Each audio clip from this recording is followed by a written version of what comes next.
আকবার আল্লাহু আকবার ওয়া লিল্লাহিল হামদ।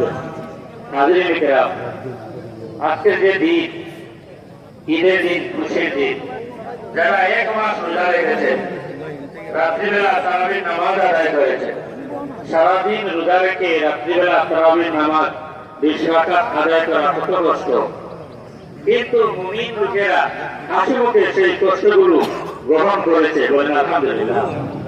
আল্লাহ রাব্বুল আলামিন খুশি হয়ে এই শাওয়ালের চাঁদের প্রথম তারিখে ঈদ উল ফিতরের দিনে পুরস্কার দান করেন। আলহামদুলিল্লাহ। কারণ এই দিন আপনার জন্য ঈদের দিন। যদি আল্লাহ রাব্বুল আলামিন আপনাকে পুরস্কার দান করেন, যদি আল্লাহ রাব্বুল আলামিন আপনাকে মাহে রমজান শরীফের খাতিরে রহমত দান করেন, মাগফিরাত দান করেন এবং দুজকের আগুন থেকে নাজাত দান করেন, তাহলে আপনার জন্য আজকের এই দিন হলো খুশির দিন, অথবা আপনার জন্য দুঃখের দিন।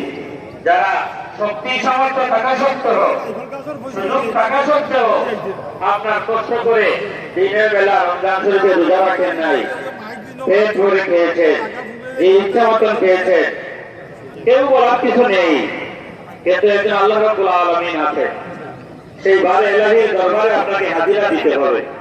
সেই দিনের কথা, সেই সময়ের কথা আপনি স্মরণ করুন।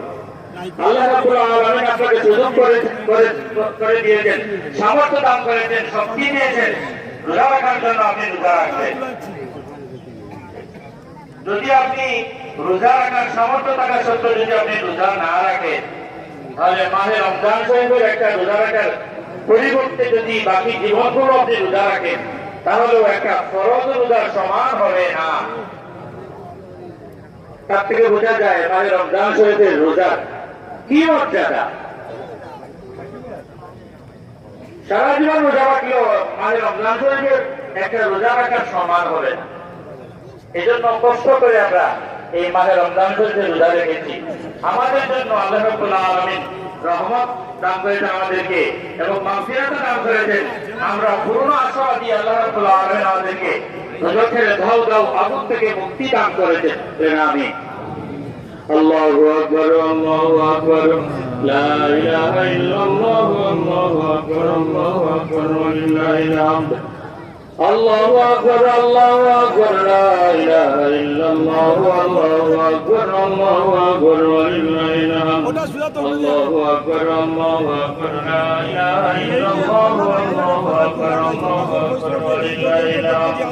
হাজিরিন কিরাম, আমরা যে ঈদের নামাজ আদায় করি, তিনি যখন মদিনা শরীফ গেলেন হিজরত করে, সেখানে গিয়ে দেখলেন মদিনাবাসীরা বছরে দুটি উৎসব আনন্দ আপনার করে, ঈদ করে। যে ঈদগুলোতে, যে উৎসবগুলোতে আপনার গুনাহের মিশ্রণ রয়েছে, দয়াল নবী মুহাম্মদুর রাসূলুল্লাহ সাল্লাল্লাহু আলাইহি ওয়াসাল্লাম জানিয়ে দিলেন। খাদিমুন নবী হযরত আনাস রাদিয়াল্লাহু আনহু রিওয়ায়াত করেছেন আবু দাউদ শরীফের হাদিস, যে নবীজি বললেন যে আমি এই দুই দিনের পরিবর্তে আমি দুটি দান করলাম, দুটি দিন দান করলাম, ঈদুল আজহা জিলহজের চাঁদের 10 তারিখ এবং শাওয়ালের চাঁদের 1ম তারিখ ঈদুল ফিতর। এই দুটি ঈদ এই গয়র মুসলিমদের ঈদ থেকে সর্বোত্তম। সুবহানাল্লাহ। আল-বাহরুর রায়াত ইবনে বলেছেন যে এই ঈদের প্রচলন শুরু হয়েছে, নবী শুরু করেছেন আপনার প্রথম হিজরিতে।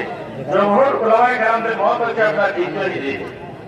যাই হোক, আমরা এই ঈদের নামাজ আমরা আদায় করি 2 রাকাত ওয়াজিব।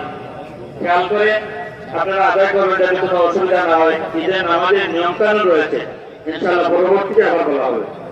আল্লাহু আকবার আল্লাহু আকবার লা ইলাহা ইল্লাল্লাহ আল্লাহু আকবার আল্লাহু আকবার ওয়া লিল্লাহিল হামদ। আল্লাহু আকবার আল্লাহু আকবার লা ইলাহা ইল্লাল্লাহ আল্লাহু আকবার আল্লাহু আকবার ওয়া লিল্লাহিল হামদ। আল্লাহু আকবার আল্লাহু আকবার লা ইলাহা ইল্লাল্লাহ আল্লাহু আকবার আল্লাহু আকবার ওয়া লিল্লাহিল হামদ।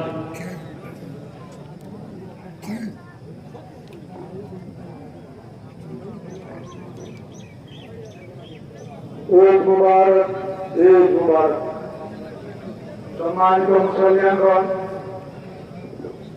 আমরা আবহাওয়ার মধ্যে আল্লাহ আমাদেরকে আজকে সুস্থ সুন্দরভাবে নামাজ পড়ার জন্য আবহাওয়া যেভাবে সুন্দর করে দিয়েছেন, তার জন্য শুরুতে আল্লাহ রাব্বুল আলামিনের প্রতি কৃতজ্ঞতা প্রকাশ। আমরা আশা করি সুন্দর